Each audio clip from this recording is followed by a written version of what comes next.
people don't realize actually prolotherapy is very objective. I mean, the treatment's very objective and the response is very objective.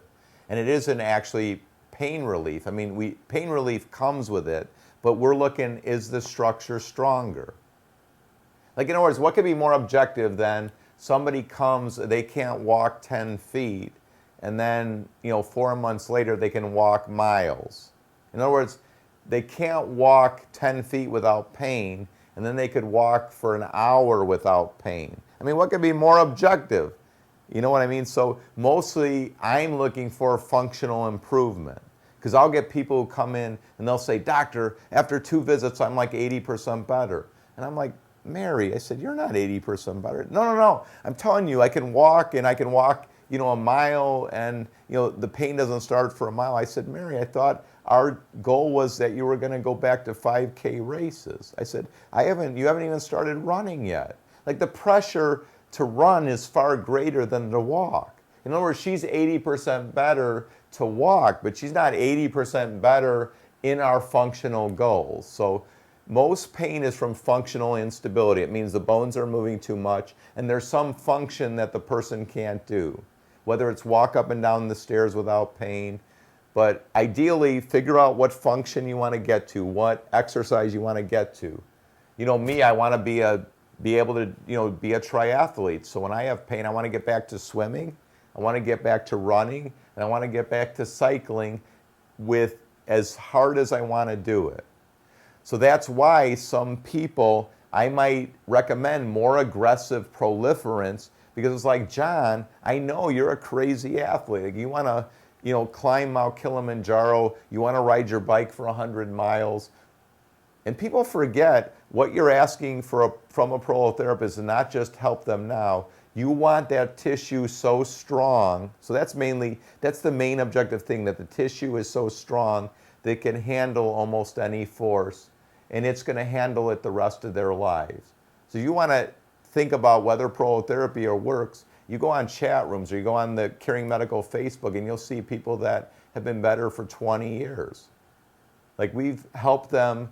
They haven't had back pain for 20 years. So imagine how much repair. Like, what could be more objective than they don't have any back pain for 20 years and they're doing this and they're doing that and they're skiing and they're doing all this. So what people forget, though, sometimes is I'll see somebody and they'll say, doctor, those first 4 visits, waste of money. The 5th visit, it was fantastic. I'm like, John, I said, the treatment's reparative.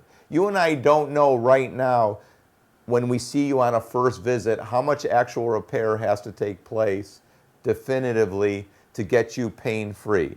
So let's just say you needed 50% repair to start feeling pain relief. So each treatment might have gotten you 12%, 24%, 36%, 48%, then you had your 5th visit. So in other words, you wouldn't have had the healing effect, you wouldn't have had the 80% pain relief if you didn't have those other 4 visits. So prolotherapy is never a waste of money, like the first 2 visits or whatever. Yeah, there's different proliferants and they have different strength and everything, but prolotherapy, like exercise, stimulates repair. When you exercise, you're causing some cells to proliferate, mainly the muscle cells. That's why exercise doesn't normally work for a ligament injury, tendon injury, or a cartilage injury, or a labral injury or meniscal injury. It doesn't normally cure the pain. It may be helpful, but you need prolotherapy for those cells because those cells need to be proliferated. So in a nutshell, I'd say what we expect from prolotherapy normally is each visit you get some pain relief, but sometimes it takes a few visits to actually feel some pain relief, but I'm mostly looking for functional improvement. You can do more and more things. You can do them more aggressively. You can run harder. You can walk farther. You can throw a baseball more times. You can serve harder. You can do more pull-ups. You can do more push-ups. So really, I'm mostly looking at function, because function is objective. Your pain could be better because you don't have stress. You moved a different job. But a different job isn't going to necessarily make you do more pull-ups. So I'm looking more at function. I mean, we obviously look at pain relief, but I want functional improvement because functional improvement is objective.